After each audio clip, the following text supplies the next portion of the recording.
Unless you're uncomfortable, you're not growing. Let's say that someone is willing to invest time, especially if you are an overthinker, then you are probably already It's not just time, investing your it's also time. pressure. We're only spending 2-3 hours Mhm. on this podcast. And then let's say whatever hours you spend outside of it to prepare for it, whatever it is, right? It's not just the hours. You said that you have this sense of relief after we finish recording. And then after a few days, you start to get stressed again because I need to come up with the idea. Like, you need that stress. You need to be uncomfortable. Unless you're uncomfortable, you're not growing. So if you think that, Yeah. it's just hours and it's going to be cushy and easy, there's going to be no pressure and stress or uncomfortable, then it's not going to work. Because without discomfort, you're not going to grow. Okay, that's true.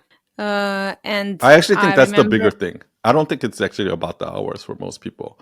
I actually think for most people hate discomfort so much. And I think that's the issue. That it's the reason why they don't like confrontation. It's the reason why people will, I don't want to confront this person and I have this 10 minutes of awkward conversation that's so pressure and so uncomfortable that I would rather spend 10 hours actually doing extra work so that I can avoid this 10 minute of awkward, discomfort, uncomfortable conversation. That's what I mean. I remember in the first round, we had this pressure that we need to promise how many how many posts we will post for the next week. So I remember that as something that was, I don't know, some good amount of pressure. And the whole thing of that you need to go to your meeting and you should not skip it. This kind of put that pressure that you need to prepare, and I knew that I need to be there. So I like that pressure. So now when I'm seeing one colleague every week right now, and this is what I started to apply after being in the community, to schedule every Friday morning. I am on this call and we are doing something in psychotherapy together. So this kind of pressure that I need to prepare for this is a good amount of pressure. But I think people So like that I get it. are already like top 10%. Like, people that know themselves enough to know that I need outside pressure to go hire a coach, to hire somebody to keep them accountable, right? That likes that pressure. That's already like really good. But I would say like 80% of people are not even that. They're like, no, I don't want outside pressure. I don't want and that's the reason why when we did that whole like really forced stuff, like 80% of people don't show up. So I agree. Yeah. It's better than have no pressure. But when there's that kind of outside pressure, most people just give up. So I think the perfect ideal situation, which I'm trying to create, is like this. There are certain things that's uncomfortable, that gives you so much discomfort, and it's so hard. But you do it, not because somebody's pressuring you, not because you're forcing yourself to do it, but because you actually want to do it. Do you know what I'm talking about? Like, for example, when you go skiing, like, skiing is hard.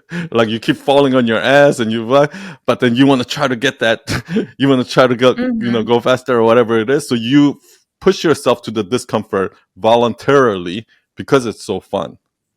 And it's the same with like violin, or trying to learn the guitar, or trying to play a video game, right? Like, sometimes I was like, you're playing Mario Kart and you're like, shit, I keep failing this round over and over, and it's uncomfortable to keep trying it over and over and try it a little different. Or here's a perfect example. I saw this video. There's a YouTube channel, this was a long time ago, of this guy who practiced his skateboard tricks. And what he'll do is he'll put the camera there and he'll do a jump, and he doesn't make it, he falls. And then, like, these falls are pretty harsh. So I'm like, if I felt like that once, I'll be like, oh my gosh, no, I can't do this, right? But then after he falls, he's like, and then he walks up to the camera. He's like, okay, I think what happened there was I jumped a little too quick, so I'm going to try it again. And he goes back and tries it again, and he falls again. And then he goes to the camera, okay, this time I made it, but when I landed, I did this, so now I'm going to try it again. And then he keeps doing that over and over and 20 times until he finally makes it. He's like, yes, right? That's what I'm talking about. I need to recreate that desire so strong because it's so fun or whatever it is. that they're willing to Mm-hmm. go through that pain and discomfort to do it. And when you do that, it doesn't even feel uncomfortable. It doesn't even feel like pain. I think Yeah. that's the most optimal way to learn. So I agree to combine fun with the pressure. Yeah. Kind of like you and psychotherapy. Like you're putting in a lot of work trying to learn this. The reason Mm. why you probably are at a certain level in your area of work is because you love it so much that you're willing to go through the discomfort. You're you know that most people who just are therapists because like for surface level therapists who just want to be Mm. called therapists, they don't actually care about the work. They're never gonna get there.